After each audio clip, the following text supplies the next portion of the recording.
Ministeerri muummee itti aanaa Tamasgeen Xuruunaa tokkummaa poolisummaa nageenya tuufaaf mata duree jedhuun yaa'ii koomishiinaroota poolisii 20ffaa ta'amaa jiru eegalsiisaniiru. Obbo Tamasgeen saganticha irratti riifoormii mootummaan ida'amuu taasiseen poolisiin aantummaa uummataa damee nageenyaa fi poolisii biyyattiin hojjettoota miira aantummaa uummataa qaban horachuun danda'amuu ibsaniiru.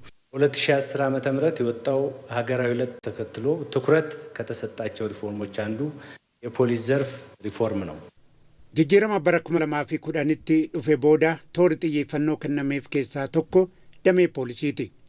Riifoormii dhaabbata poolisii fi ogeeyyota poolisii cimaa faayidaa biyyaa fi fedhii uummataa kabachiisa uumuu fi mul'ata kan qabatedha. Mootummaan ida'amuu poolisiin Itoophiyaa tajaajila kennuun amanamaa ta'uu qaba jedhee amana. Poolisoonni keenya heera uummataa fi sammuu isaaniif amanamoo ta'utu irraa eegama. ህዝቡና ለህሊናቸው ታማኝ መሆን ይጠበቅባቸዋል።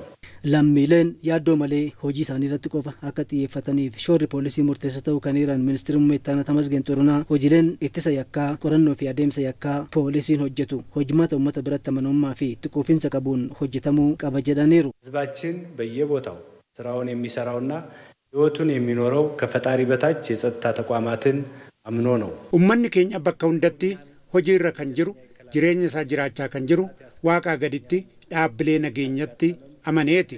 Eegumsa naaf godhu yakkamaarraa na eegu jedheeti. Yakki yoon irratti uumames seeraan murtii naa laatu haqa koo naaf deebisu jedhee amanee jiraata. Karaa biraan poolisiin hojiin hojjetu amanamaa ta'uu qaba. Yakka ittisuu fi hojii hojjetuun qorannoo yakkaa qoratu uummata biratti amantummaa qabaachuu qaba. Filannoon waliigalaa 7ffaa karaa dimokiraatawaa naga qabeessaa fi amanamaa ta'een akka adeemsifamu poolisiin itti gaafatamummaa isaa qixaan baachuu qabas jedhaniiru. በመጪው ግንቦት የሚካሄደው 7ኛው ሀገራዊ ምርጫ Filannoo waliigalaa 7ffaa caamsaa dhufuu filatamu dimokiraataa naga qabeessaa fi bilisa karaa ta'een akka filatamuuf mootummaan itti gaafatamummaa guddaa kan kenne uummataa fi qaamolee nageenyaa keenyatti. Filannoo waliigalaa 7ffaan ergamoota 3 qaba. Adeemsa dimokiraasii Itoophiyaa tarkaanfii tokko gara fuulduraatti fudhachuu, karaa dimokiraataan ijaarsa biyyaa itti fufsiisuu fi filannoo gufachiisuun biyya mootummaa hin qabne uumuu fi shira alaa fi keessaa shiramu fashaleessuudha. Ergamoota 3 kanneen olaantummaan baachuu fi poolisii Itoophiyaa irraa itti gaafatamummaa guddaatu irraa eegama.